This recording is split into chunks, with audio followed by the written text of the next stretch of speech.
Alright, this is an oil pressure sensor, and I'm just going to take it out of the package with one hand because I have a camera in my other one.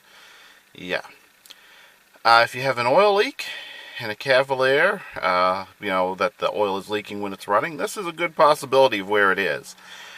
And the day, I was kind of confused the day that I got my oil pressure warning light come on, especially when it went out and I didn't have any problems.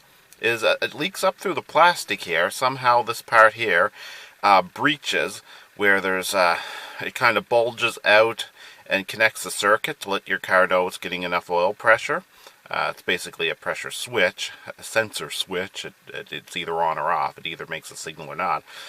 So the oil pressure causes a part of this to expand. A connection is made. You get the signal that you got oil pressure. Well, I guess when that started to leak, it leaked into the other area. Thus, the pressure was equalized, and it didn't think it was getting oil pressure anymore. But then it started to act normally because the excess oil started leaking out here. Yeah, well, not out of this one. This is a new one that's going into the car. But yeah, if you have, and so the oil pressure light worked normal after that. But yeah, it's not a good thing.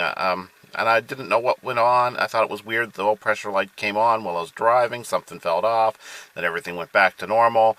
And then I had an oil leak. Well, oil pressure switch. That's what I needed. And that's what's going to get changed in this car. You can really see a lot of oil was leaking out of there.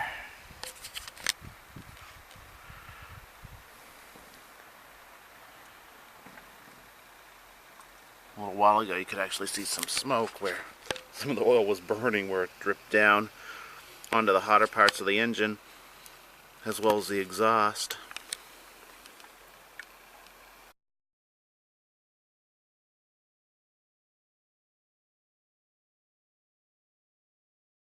The oil pressure sensor still looks shiny.